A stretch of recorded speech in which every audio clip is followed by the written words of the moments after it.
ഇന്നത്തെ breakfast colourful ആണ് കേട്ടോ. അപ്പോൾ സ്റ്റീവിന് ഓറഞ്ച് ദോശയും ഗ്രേസിന് വൈറ്റിൽ കുറച്ച് കളർഫുൾ ആയിട്ടുള്ള ഐറ്റംസ് ഒക്കെ ഇട്ടുള്ള ദോശയാണ്. കളർഫുൾ ആക്കാൻ വേണ്ടി ഒരു ക്യാരറ്റിനെ ഞാൻ വെള്ളത്തിലിട്ടൊന്ന് വേവിച്ച് മിക്സിയുടെ ജാറിലിട്ട് നല്ലോണം നരച്ച് പേസ്റ്റ് ആക്കിയതേ ദോശമാവിലേക്ക് മിക്സ് ചെയ്തിട്ടുണ്ട് കേട്ടോ. അപ്പോൾ ചൂടായ ചട്ടിയിലേക്ക് ദോശമാവ് ഒഴിക്കുന്നു, പരത്തുന്നു, കുറച്ച് നെയ്യ് ഒഴിക്കുന്നു. പിന്നെ ഇതിലേക്ക് വേറെ എക്സ്ട്രാ ഐറ്റംസ് ഒന്നും ആഡ് ചെയ്യണില്ല. അവനിങ്ങനെ പ്ലെയിൻ ആയിട്ട് കഴിക്കുന്നതാണ് കൂടുതൽ ഇഷ്ടം. ഇനി അടുത്ത പരിപാടി എന്ന് പറയുന്നത് ക്യാപ്സിക്കും സവോളയും ക്യാരറ്റും കൂടി കുനുകുനാന്ന് കട്ട് ചെയ്തിട്ടുണ്ടായിരുന്നു. അതിലേക്ക് കുറച്ച് ഉപ്പിട്ടൊന്ന് മിക്സ് ചെയ്തു.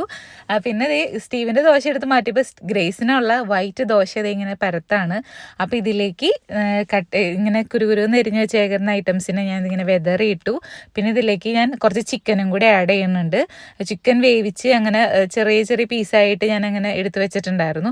അപ്പോൾ അതും കൂടി ഒന്ന് ഇട്ട് കൊടുക്കുന്നുണ്ട്. പിന്നെ കുറച്ച് നെയ്യും കൂടി ഇട്ട് കഴിഞ്ഞാൽ ഗ്രേസിനുള്ള ദോശയും അങ്ങനെ റെഡി ആയിട്ടുണ്ട് കേട്ടോ.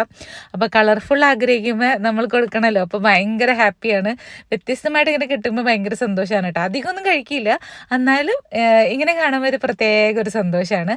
പിന്നെ ഇതിലേക്ക് ഞാൻ കുറച്ച് ചട്നി പൗഡറും കൂടി ആഡ് ചെയ്യുന്നുണ്ട്. ബ്രാഹ്മിൺസിൻ്റെ ചട്നി പൗഡറാണ് കേട്ടോ, നല്ലതാണ്. അമ്മയ്ക്കാണെങ്കിലും ഭയങ്കര ഇഷ്ടമാണ് ബ്രാഹ്മിൺസിൻ്റെ ചട്നി പൗഡർ.